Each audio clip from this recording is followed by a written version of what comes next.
Welcome, fellow Rotarians and guests. We do have visitors from Bangladesh joining us today. And anybody else who's joining us from remote locations, welcome.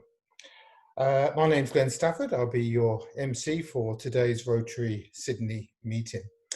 Because we broadcast using Zoom from various locations, if you do have any technical difficulties, we will be uploading a copy of this meeting, a video of this, to YouTube, and should be up on our club website as well for you to view. Now, please may I ask you all to consider donating to one or more of our worthy projects. You'll find those on the donation page on our website. And of course, it is Rotary's Australia's and New Zealand, I should add, centenary year. And we do have our centenary project, so we really do encourage everybody to donate towards that. $45 will vaccinate a child for life, and we are aiming to vaccinate 100,000 children against 3 very nasty diseases across 9 Pacific Islands. And we're doing this in partnership with UNICEF. Again, you'll find the link to that donation on our club website. Please be aware that during the formal part of this meeting, your microphones will be muted. We'll obviously be unmuting those who are speaking. And today's guest speaker is Professor John Hewson, AM. John, of course, served as leader of the Liberal Party from 1990 to 94, and we'll be doing a more formal introduction a little later. Today's guest speakers, the other thing that we'll be doing today is we'll have our second club member of the month in the spotlight.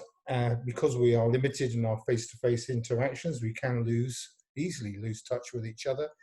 So this is one way to get to know some of the people in the club that you may not have had the opportunity to talk much with.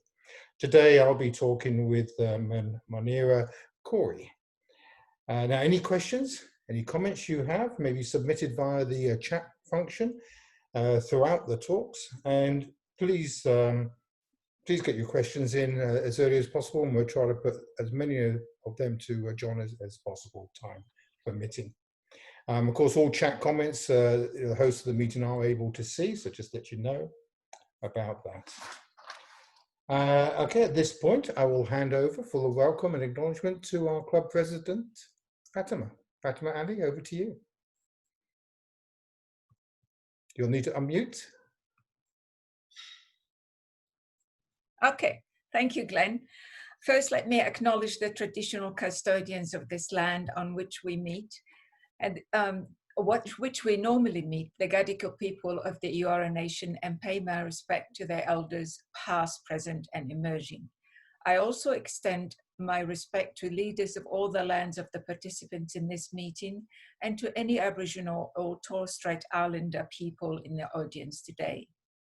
Fellow Rotarians, distinguished guests from wherever you are, welcome to our club meeting.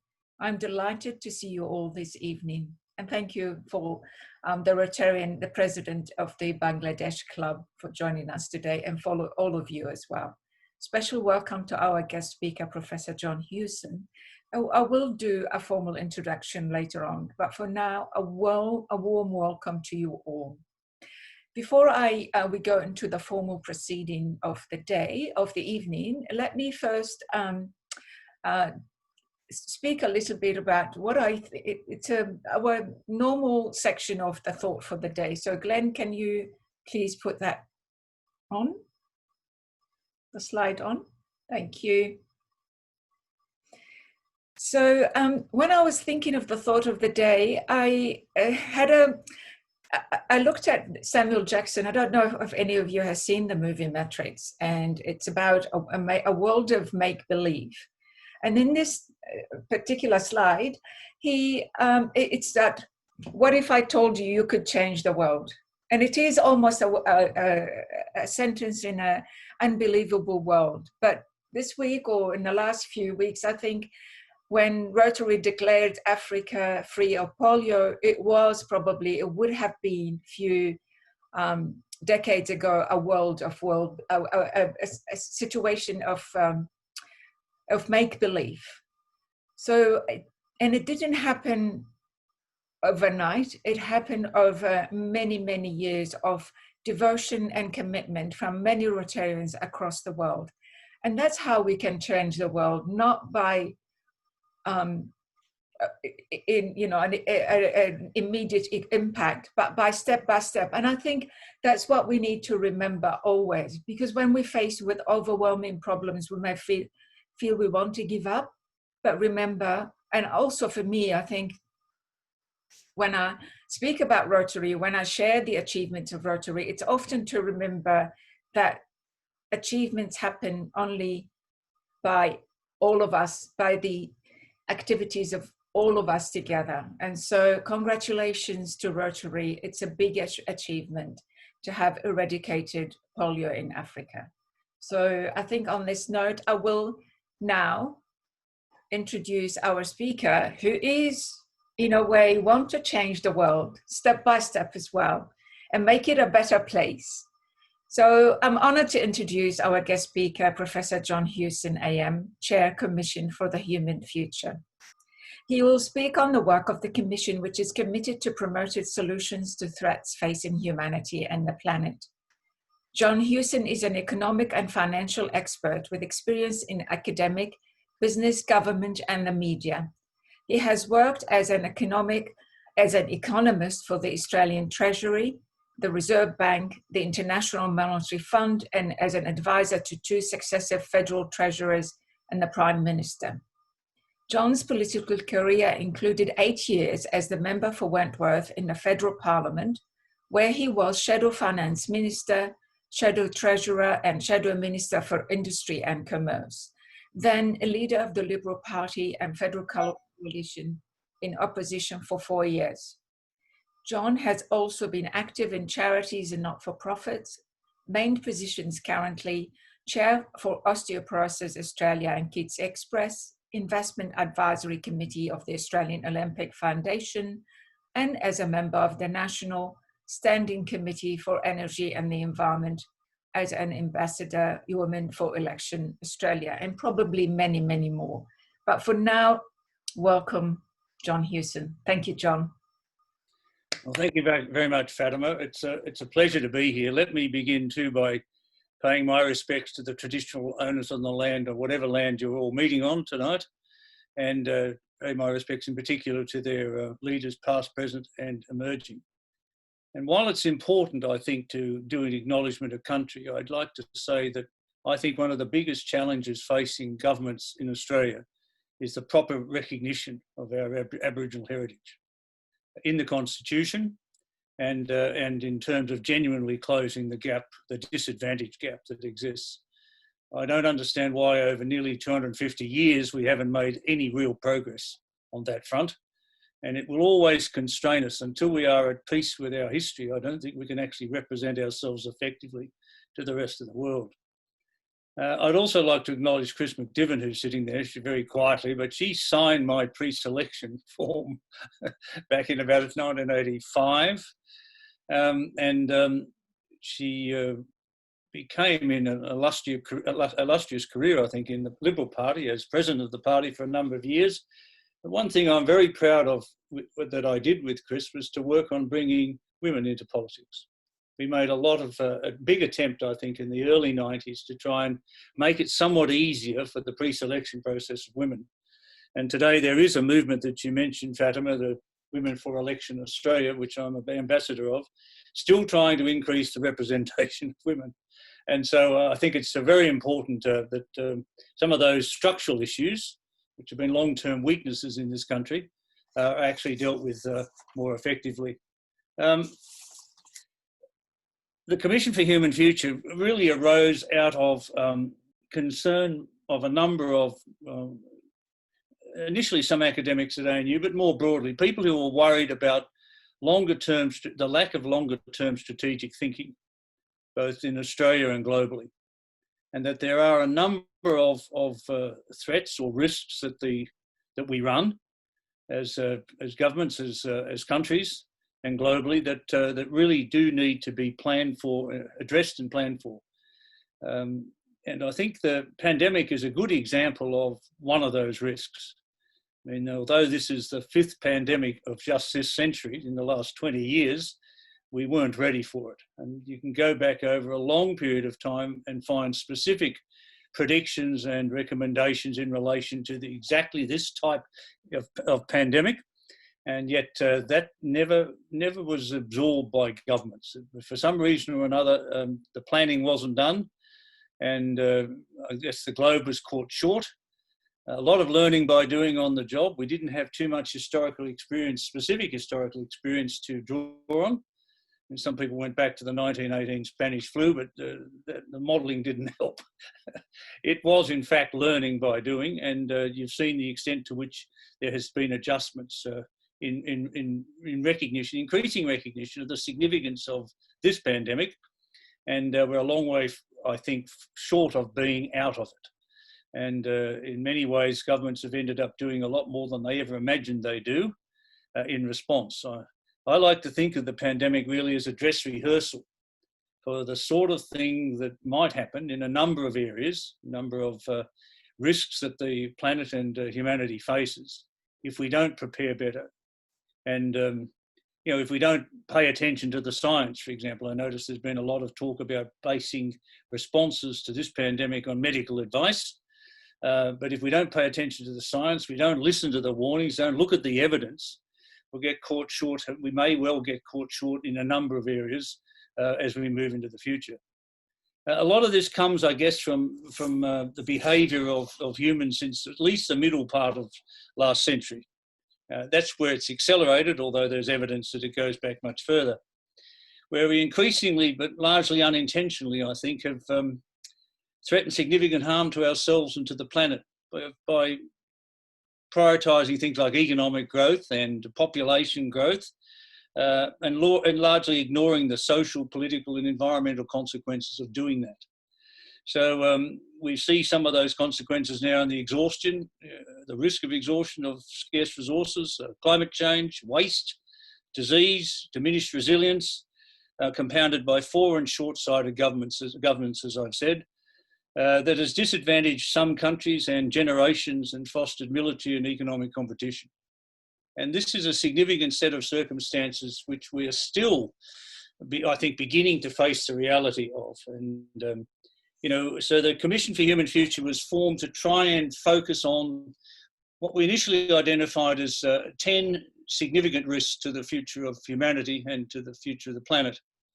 I don't want to say that they're existential or that but they are potentially catastrophic. It depends whether we recognise these risks and start to respond to them, start to prepare better for them.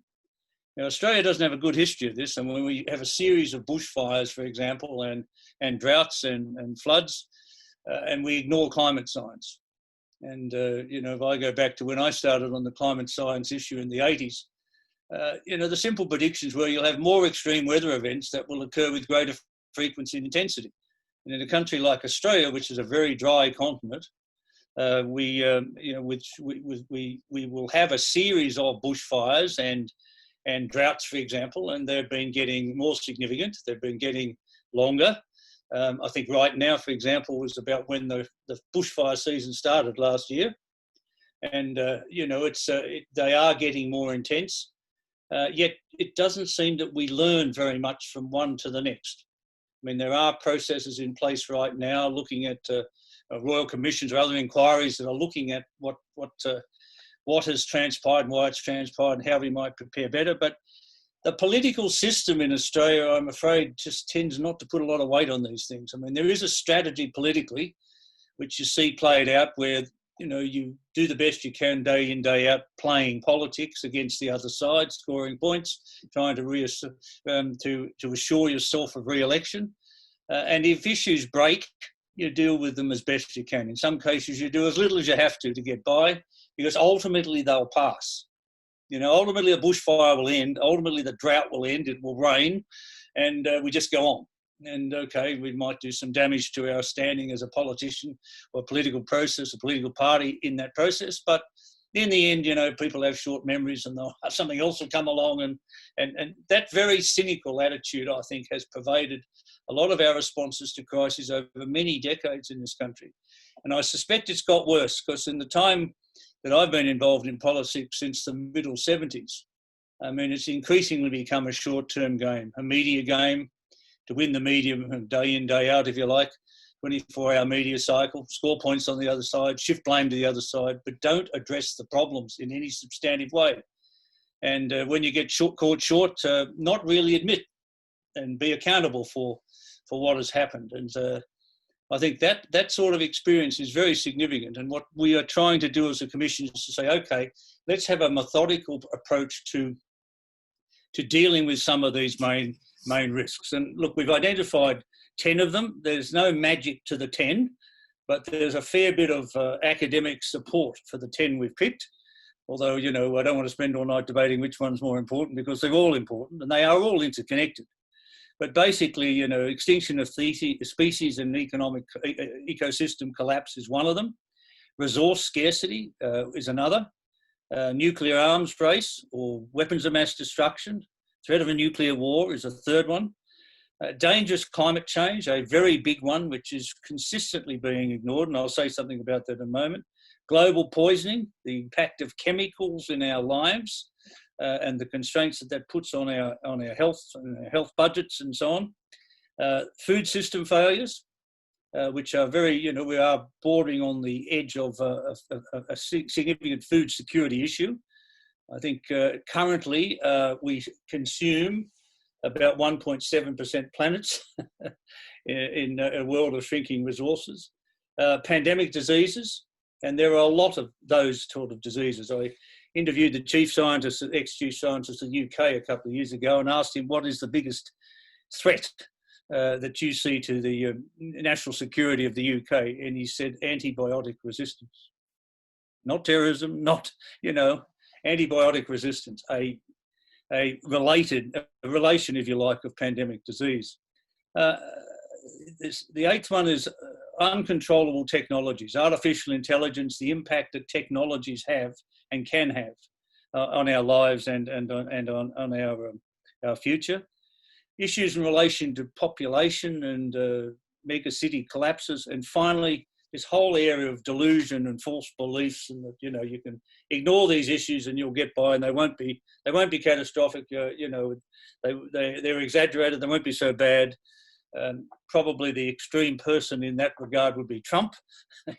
None of these things really matter, but and indeed he's done a lot of damage to the capacity of the United States to actually prepare for a pandemic, dismantling what Obama put in place, for example, but eschewing any interest in climate change, and so I might go on. So these risks are there. They're very significant,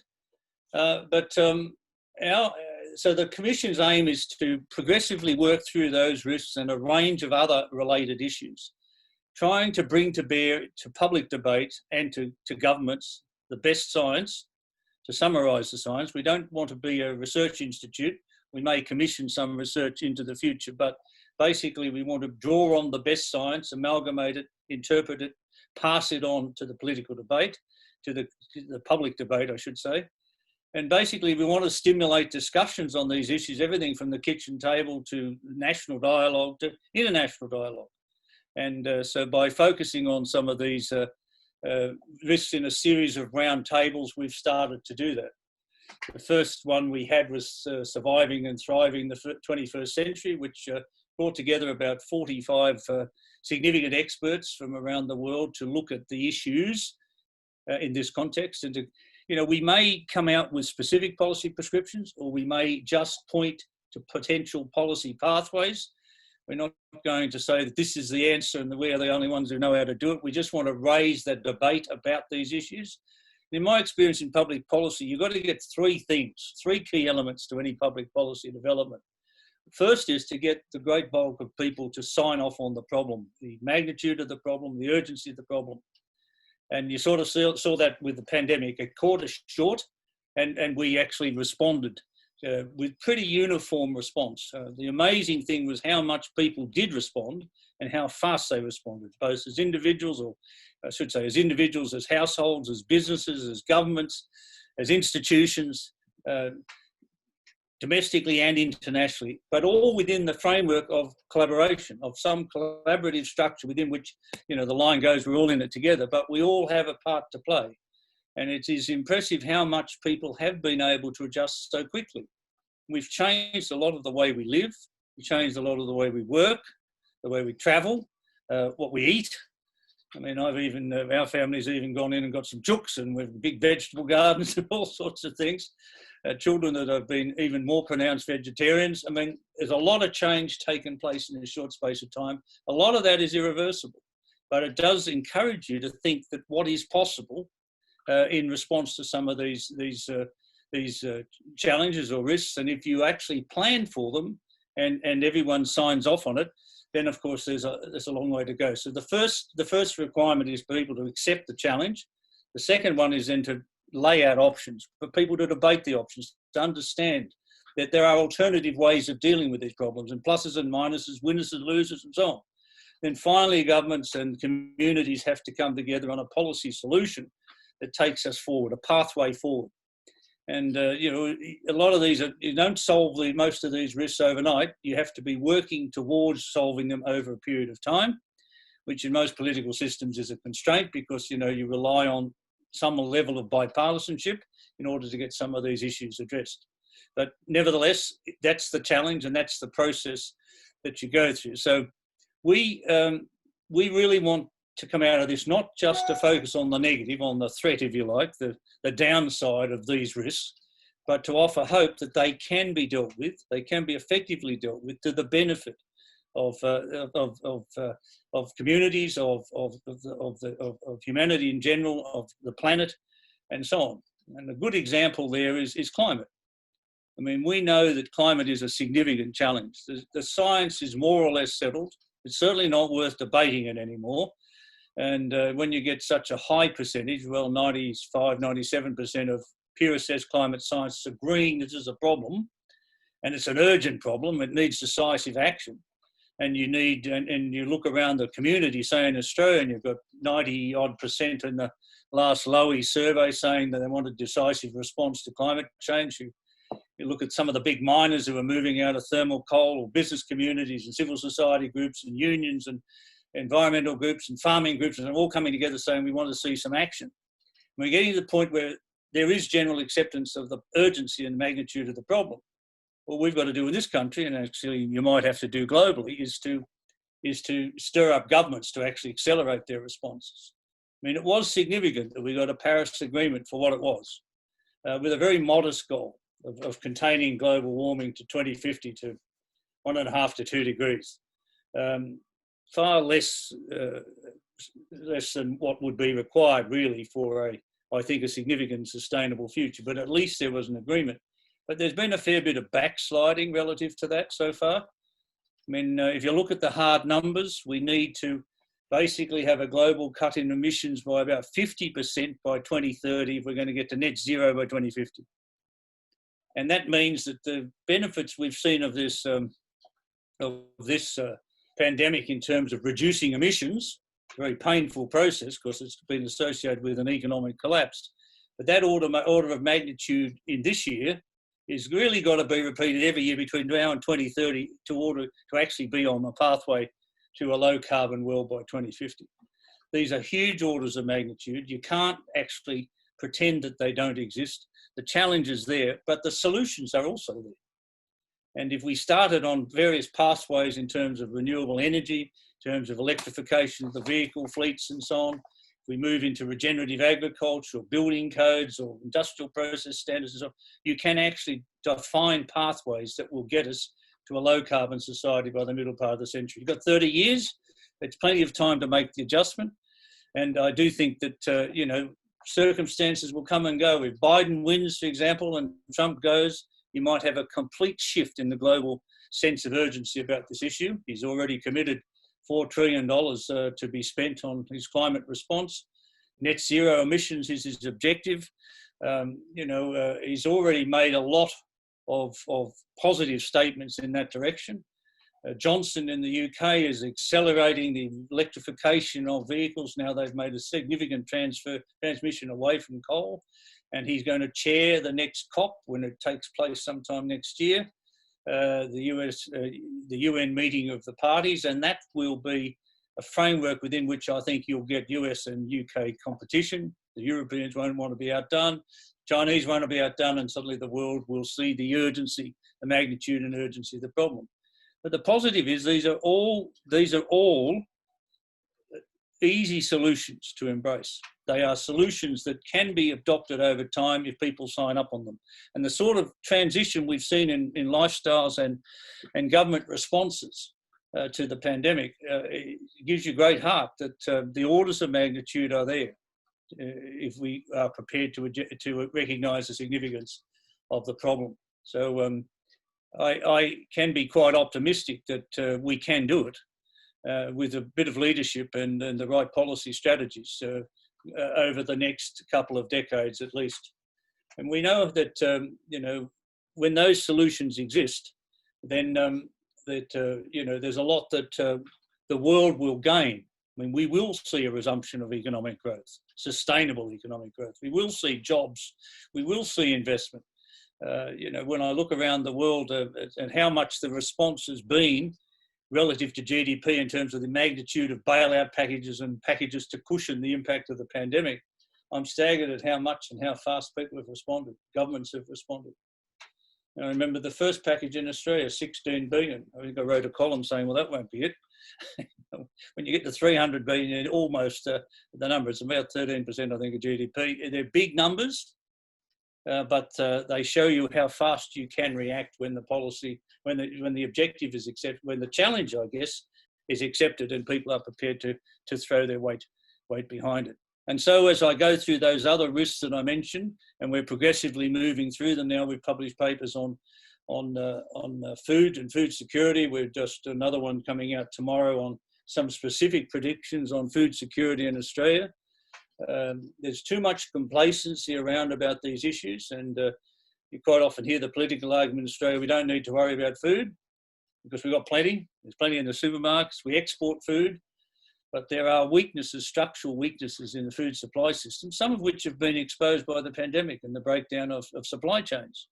But, there's a lot of elements in relation to water, in relation to the health impacts of the food we eat, the fact that we rely so much on degraded land, which can be rejuvenated and carbon content can be improved.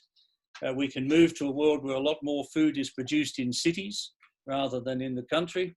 I mean, there are a lot of solutions that have been identified in the papers that we produced that say, look, if we want to recognise the significance of this challenge and we move on it, we can actually make a big difference and we can make it fairly quickly. And there's, I think, a good reason for hope in these terms that we can have a positive future as a planet. And so the Commission for Human Futures is been established to set up, to draw attention to these issues over time, try to stimulate debate, try to provide the scientific basis, the evidence base, the effective advice, try to paint some pathways forward on each of these catastrophic risks, as well as stimulating discussion in a number of areas that are related to this. See, right now, for example, a big challenge for the world, and particularly here in Australia, is how we recover from the worst economic and social circumstances since the Great Depression. It's easy to say, but the orders of magnitude swamp anything that anybody probably imagined would be possible in their lifetime. I don't think anyone thought they'd see anything as disruptive as another Great Depression. Yet here we are in the midst of it as a conscious policy response to the pandemic. And, it is an opportunity for reset to me.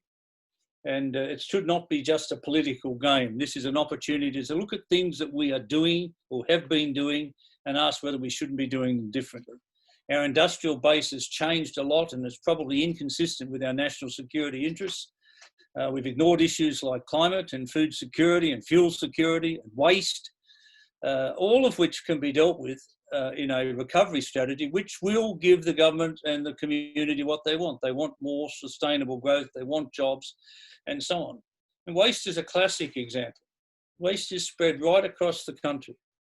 I think if you define waste broadly to include everything from green waste and sewage and household garbage, industrial waste and so on, agricultural waste, most industries have waste, all of that can be recycled.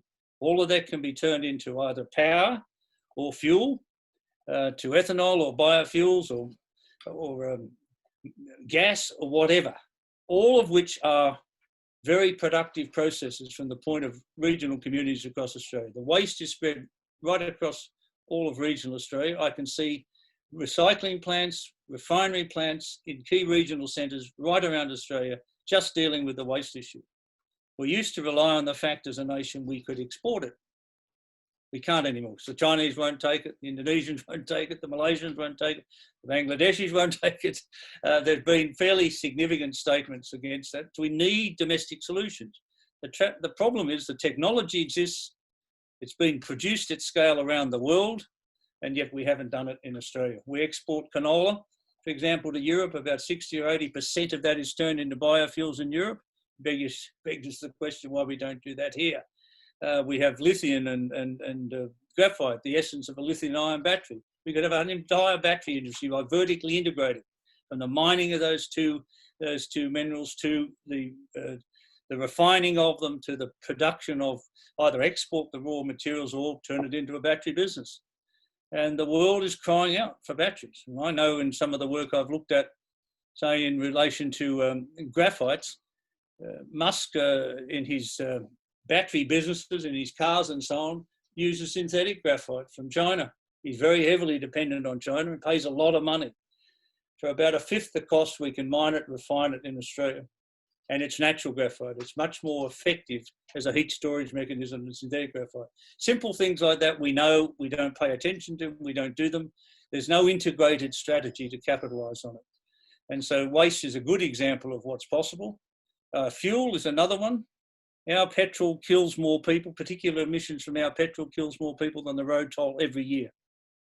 That should be an alarming statistic that's on the front page of every newspaper until somebody does something about it, but we don't. We set our fuel standards not to change until 2028, 150 parts per million in sulphur.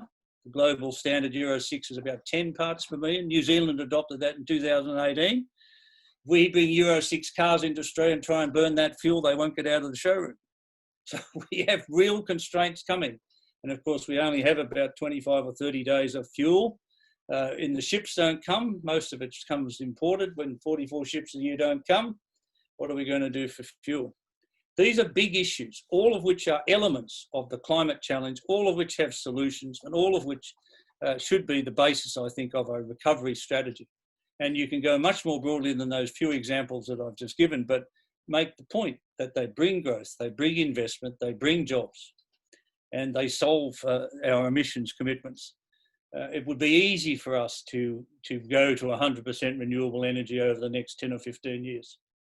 Even with some of the adjustment problems that we've had with solar and wind, and the evidence particularly from South Australia, they can be overcome with the technology that exists in this country. We should be a world leader, not a laggard when it comes to the climate response. And it is possible for us to be an energy superpower exporting that energy. And I don't care whether it's solar or wind energy or whether it's hydrogen or ammonia or whatever manifestation of that we want. There are markets for it in our near neighbours in Asia, and we have the capacity in Northern Australia to do that, but we waste these opportunities. I feel this particularly in terms of the climate because in the early 90s, when I put my Fight Back package together, it's one of the rare occasions where we had 100% support in the party room, Liberal and National, for a significant cut in emissions, 20% cut in emissions by the year 2000 off a 1990 base. If we'd done that in each of the last 3 decades, we'd be less than half our Paris commitments already. And, just think about it. And the adjustments with the squandering of jobs and investment and growth because we didn't do that is quite staggering. Yet we still have an opportunity. It's not too late to actually move. If we move, if the globe moves, then of course we can make a very big difference. So the Commission for Human Future is basically established to address with these sort of issues. As I say, and I think in terms of the opportunity that now exists, the imperative that now exists for us to develop an effective recovery strategy from the COVID-induced economic collapse with a lot of social tension. It's a unique opportunity, I think, to embrace some of these solutions and move forward. Start taking doing some strategic thinking, some strategic planning, and move the country forward. So I'll throw those points out just for discussion. I think we've got time for some questions. You certainly do, John. Thank you very much for that. The first question is put by Karen Lobler, who's had to leave us, unfortunately. I'll pass this on. Once had a Rotary Exchange student whose view was the biggest threat to humanity is apathy. And Dr. Sonu Bhaskar has expanded on the question. Has the pandemic exposed a systemic apathy of the system towards marginalised groups, such as migrants, refugees, Indigenous Australians, and so on? But two parts to that. Yeah, look, I think so. I mean, I mentioned false beliefs or delusion as one of the significant, potentially catastrophic threats that the globe faces, and apathy is a key element of that. And we hear rationalisations all the time that, that it's not as bad as it might be painted by somebody else. For example, we keep hearing on climate that we only account for 1.3% of global emissions. Yet if you take account of the fact that we are the second or largest exporter of fossil fuels in the world, we come up as the fifth or sixth largest emitter in the world. And that is a very significant challenge and a very significant responsibility. And I think government should notice that when somebody like BHP says, look, I'm going to put restrictions on the source country targets, countries to which they sell coal and gas and so on, this is exactly what the government should be doing, because we'll be on the receiving end of that, I think, in some of these trade negotiations we go into with the UK, with the European community, where we don't meet their environmental standards, and yet we want to sell them our so-called clean and green food and wine and so on. So this is a very significant area where it doesn't pay to be complacent, it doesn't pay to be apathetic, because you may get burnt in that process. The other part of the question, I think it's clear that the impact of the pandemic has been more significant in lower income groups, in migrant groups who were not as well informed. The messaging wasn't put in a form that they could digest it or understand it. And you've seen that sort of dimension, particularly in Victoria in this second wave, but I think it's been generally true. And the issue of inequality is related to that and other elements of what I've said. It's a very significant issue, much more pronounced in a country, say, like the United States than it is in Australia. But globally, we have the gap between the rich and the poor. Although the developed world is in a position to cope with the adjustment processes that would be required for response to climate, it's not so true of some of the developing world. And we don't yet know, we don't really have reliable data, do we, on the impact of the pandemic in some of those African nations and other parts of the world where the data is poor, the medical systems are poor. The suspicion of the World Health Organization is that the pandemic is going to be at least as significant in any of those countries. And that's creating a bigger gap between the rich and the poor, if you like, even though America's done its level best to lead the world in terms of the incidence of that infection. It should not mask the fact that there is this disparity within countries like Australia and across the globe. And of course, one of the consequences of something like climate or food security is the impact on migrant flows. And just, people who've been forced to vacate where they lived. You've seen it as a result of war and tension in Iraq and the Middle East. You've seen it as a result of some of the mass migration out of North Africa into Europe. Yet you imagine that if the climate is allowed to work its way through to significant increases or increases, I should say, in sea levels and greater impact in terms of famines and potentially wars, the impact on migrants and refugees will be phenomenal globally. think we've got 65 or 70 million displaced people right now, and we can't absorb them. That'll be foreplay compared to the orders of magnitude that may come if we don't make some of these adjustments. So I do think there's significant points to be made. Thank you for that response. We do like to challenge our speakers and get the most out of them, and I've got a question here which I think in the context of what you've been talking about, perhaps you can answer in that context. How did you ever sign up to and become a leader of our very conservative Liberal Party, or have you had an epiphany since? That's from Jeremy Wright. No, look, it's interesting. I've often reflected on this because people have asked me a lot of questions about it. And I don't think I've changed very much in the sense that I was a economic rationalist, conservative economist, if you like, but I was a small L Liberal when it came to social policy. And a lot of those issues were not predominant in my time in politics, but there are examples of where I made a stand or made speeches that are not different from the sort of thing I've been saying in recent times. I mean, I went into politics in the middle 70s. I came as a secondment from the Reserve Bank to Philip Lynch's staff. And I never forget the interview where he gave his pitch as to why he needed an economic advisor. With my background, I had quite a significant background, international reputation and so on, as well as in the Reserve Bank. And he gave his pitch and I said no. And he said, why? I said, well, I didn't spend 9 years at university doing 4 degrees to work for a bloody politician. And he just laughed and said, well, let me tell you why you should be here. He said, you keep arguing that we've got to move towards a world where we float the currency, we deregulate the banks and market determine interest rates and so on. You've got a chance next week to make a difference. You want us to start managing our exchange rate against the trade weighted index. He said, I hear you want to move, get people used to the exchange rate moving before we have a market. So here's a piece of paper, he said, and here's a pen, and here's my desk. And in one page, he said, and everything Phil did was on one page, even the longest cabinet submissions had to be summarised in one page. He said, in one page, give me a cabinet submission to do that. And I did, and he came out of the cabinet room, he said, see, you've actually changed policy. That's why you should be here and not in the Reserve Bank. Because if you write in the Reserve Bank, I'm never going to see it. Won't get through the Treasury process to me.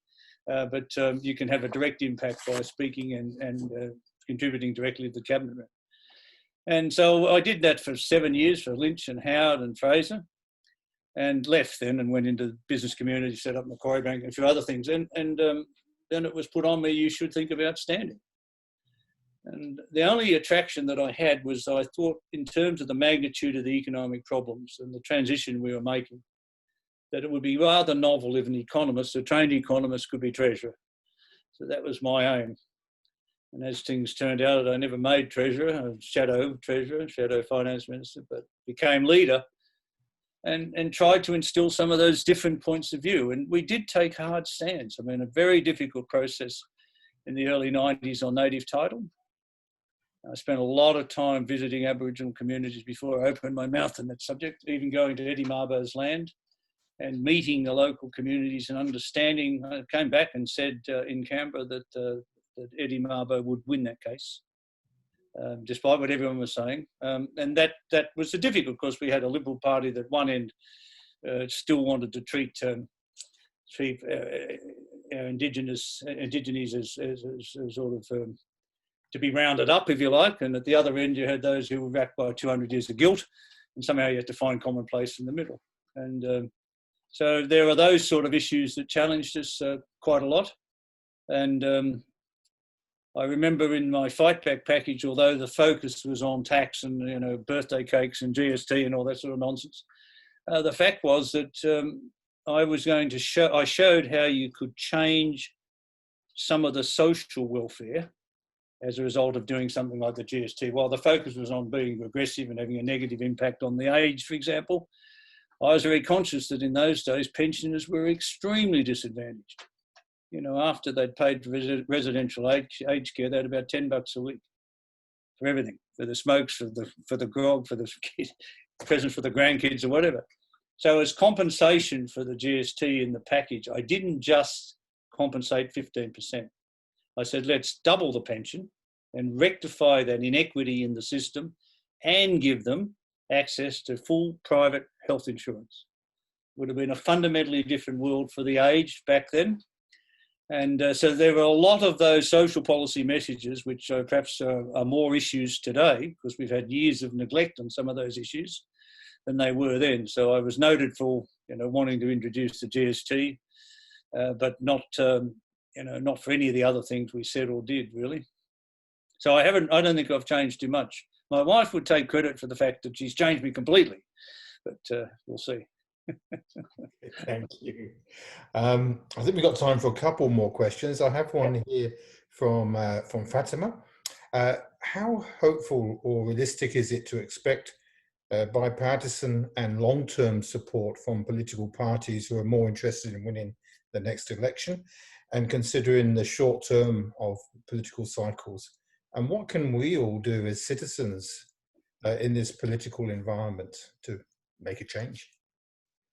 We had a unique opportunity in response to the pandemic with a concept of a national cabinet. It wasn't quite a national cabinet, but if you'd included the leader of the opposition in that, you might have been had laid a basis for the development of bipartisanship. I did a thing today on tax with the Committee for Sydney with Kent Henry and so on, and we're talking about how the tax changes were made under the under the Keating-Hawke government, and how it was very difficult after that.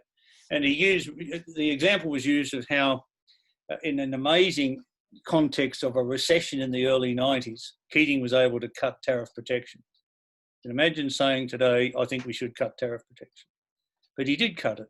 And the main reason was that the opposition didn't disagree.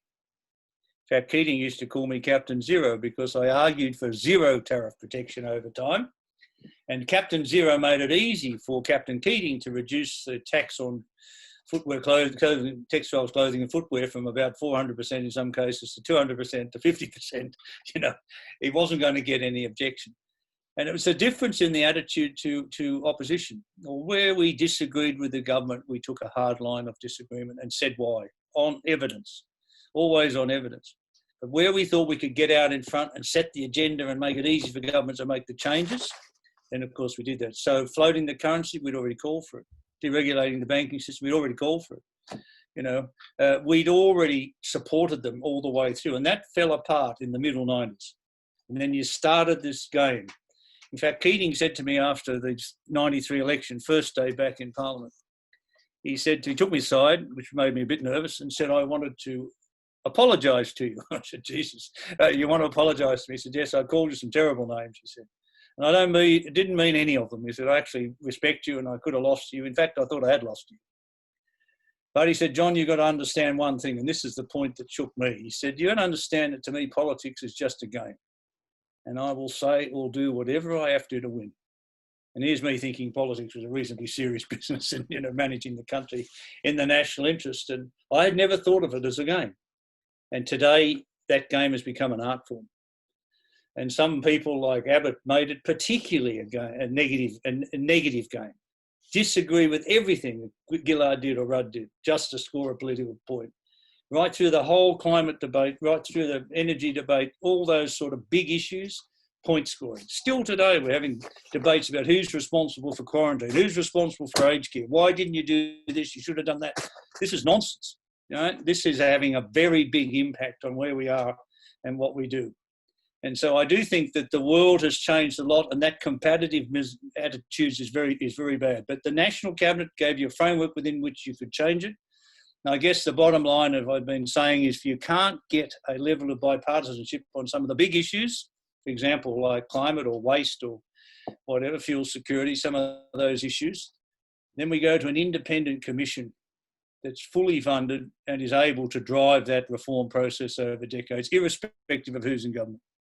Now, the politicians will resist that, both sides will resist that, but it is the only logical way to go if you can't make sense of the political process as it is. You can clean up the political process, you can do something about campaign funding, lobbying, the influences of special interests in national ICAC, truth in advertising, political advertising. I'd like to have the rules in the business community for false and misleading conduct, applied to politicians with significant penalties. You'll change the nature of the game. But unless you're prepared to do those things, you won't actually get the bipartisanship you need to do these sort of changes. Although in terms of the pandemic, we've had pretty high level of bipartisan support.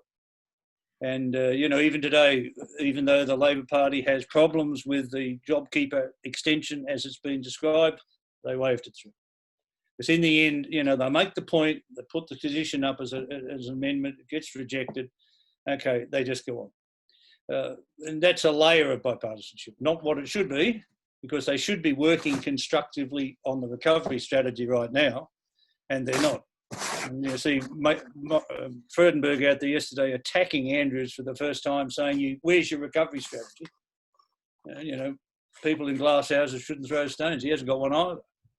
This is how stupid it has become. Well, thank you very much for that. We have run out of time, so my apologies to all those people that have asked questions. Quite a few there. Perhaps another time. So what I'd like to do now, John, is hand over to Chris McNiven, who will give the vote of thanks. Chris, over to you. Thank you, Glenn. Chris has moved out from the mountains. Yes, I have. I thought I'd better move the mountains and put something a little bit more traditional behind me. John, thank you for those kind words at the beginning of your speech. In fact, your whole speech has brought back a lot of memories for me. We did, of course, lay the groundwork for the increase of women in Parliament, and it has borne fruit. And by the way, I've still got a signed copy of Fight Back. I don't think it's got any monetary value, but it's still there in my cupboard on my shelf. But tonight you were talking to us about the Commission for the Human Future and the challenges facing governments in Australia and the world. And then you raised the 10 significant risks facing our planet. And I must confess there, for a while, I started feeling rather depressed and thinking about these risks that our grandchildren are facing. I think you've got grandchildren now, as I have. And yet they seem to be more aware of these risks than many of us and many of their grandparents. And so therefore I started then feeling a bit less depressed as you spoke about hope. And you actually use climate change action as an example of where there is hope. And I was very pleased to hear you actually say you're optimistic of positive change in the next 30 years in dealing with climate action. But tonight we saw how much you care about our future and how you're using your high intellect, your skills and talents to try and change the world. And we're extremely grateful. We look forward to hearing more solutions from the Commission as you raise the debate on public policy. And Rotary is quite a good way of raising public policy. We discuss these issues in Rotary and we take a very much a bipartisan approach.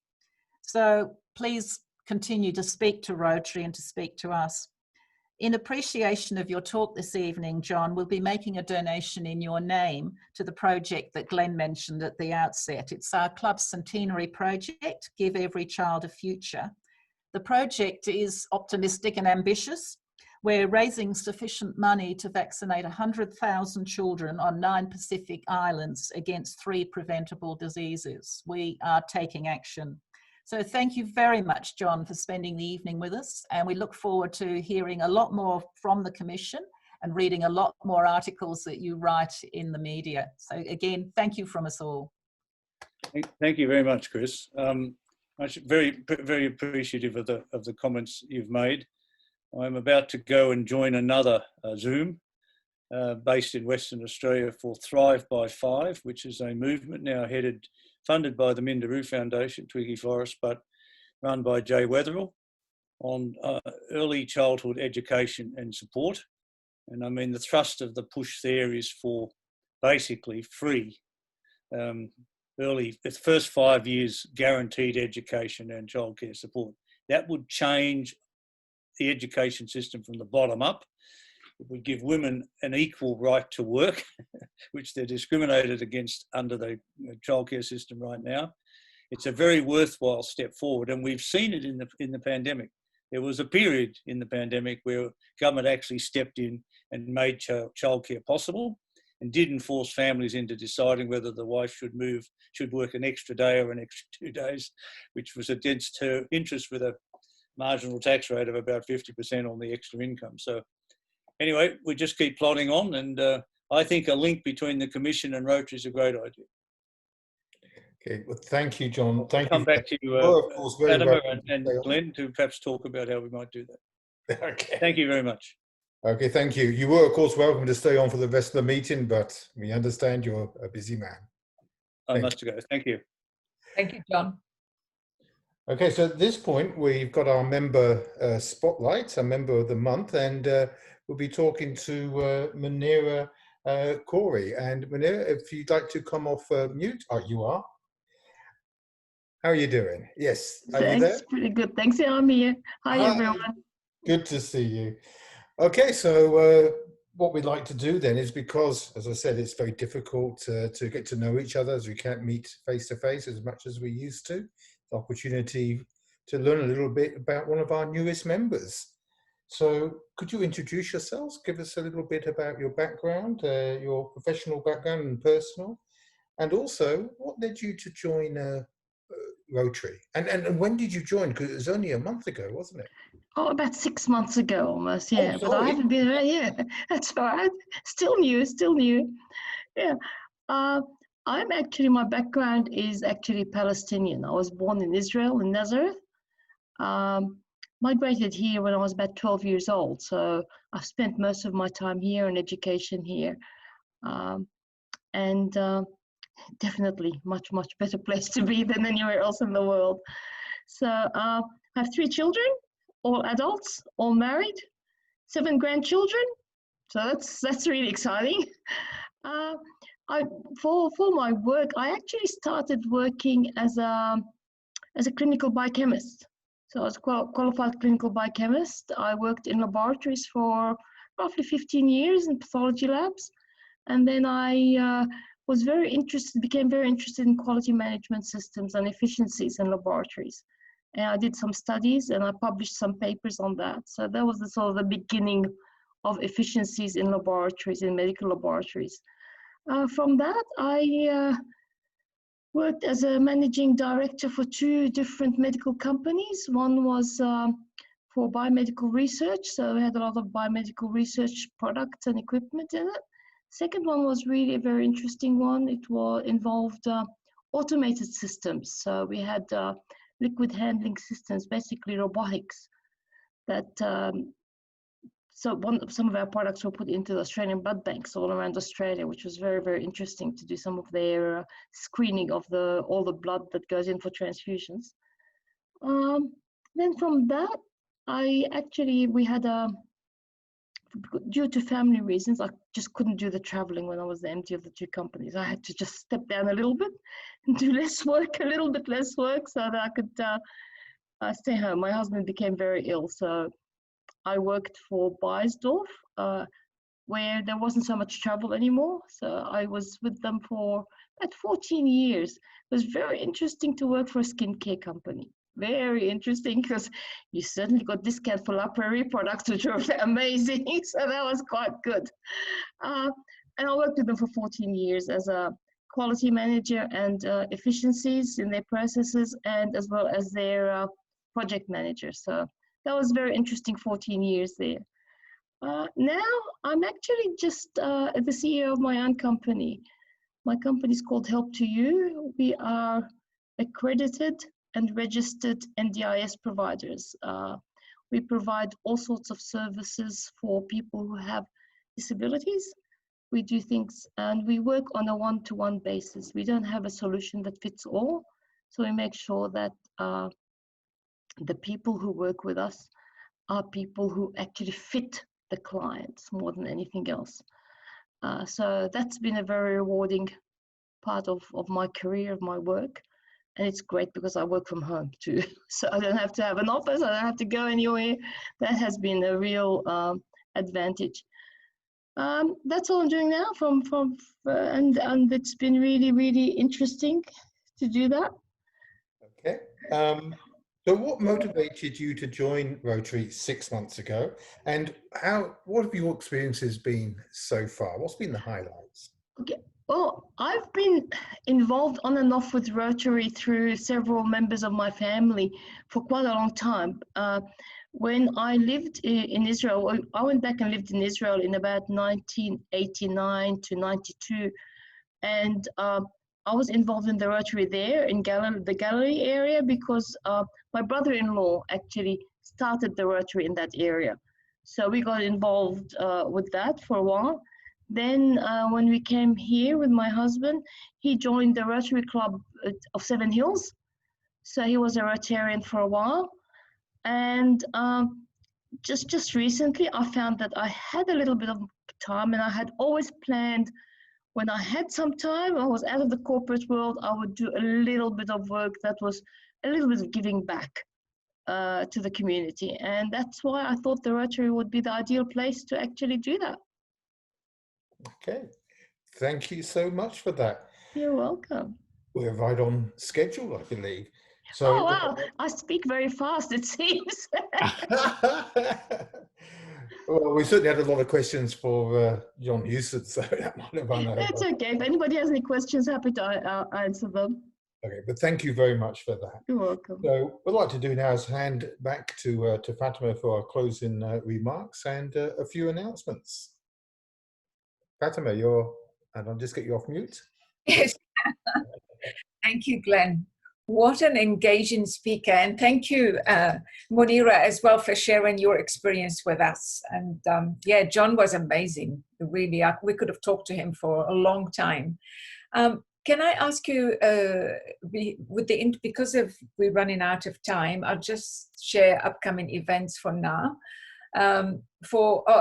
These are some of the upcoming events over the next 10 days, I suppose. So tomorrow, for those who have registered with the Melbourne Club to attend the special session with Professor Brett Sutton, Chief Health Officer of Victoria, I suggest you log on quickly, early on, because I believe they have more than 1,800 registration. So they've asked us to get people to log on early on. Don't know why, but if you are registering, please do. Tomorrow as well, 5 p.m., it's the youth committee meeting. So whoever if you are interested, please contact Mark Dyer. We'll provide you with the link, or I think it was available as well on our updates. This that was sent on Monday. Friday is our regular fortnightly catch-up lunch meeting. It's not a meeting, it's really informal get-together. So it'd be great to have you there, to see more members of the club if you are game enough to venture to the city. So we'll be there. And next week, of course, our regular meeting, we go back to 12:30, our regular time. And we've got Professor Peter Shergold, who is the Chancellor of Western Sydney University, and he has extensive career in academia as well as a public servant. He was at one time the Secretary of the Department of Prime Minister. So he has really a lot to talk about. The topic will be about change leaders and change makers. We hope to see you there. Register and please promote it with your friends and your networks. We'd like to see as many people as possible. This is our time and opportunity to invite many guests to these meetings because of the convenience of the Zoom. Feel free to invite as many as you can, and also encourage your fellow Rotarians to attend. We would like to see some faces we haven't seen for a while. It would be good to see them. So for now, I close the meeting, the formal part of the meeting, but for those who wish to stay with us, we have another half an hour of informal fellowship. So please stay. We can have a chat and bring your drinks, white or red or whatever color you wish, and let's, be merry, have a chat. Thank you. Everybody should be able to unmute themselves now. So for those who are staying with us today, perhaps I might put Jeff under the spotlight and ask him to talk about the Pandora's box. Jeff, I was going to make a formal announcement earlier, but we ran out of time. I thought now in the informal session we can chat about it. Oops. Am I unmuted? Yes, you are. Well, thanks, Fatima. Pandora's Box is a spot on the website that we've just recently established. It came about, let me say, because of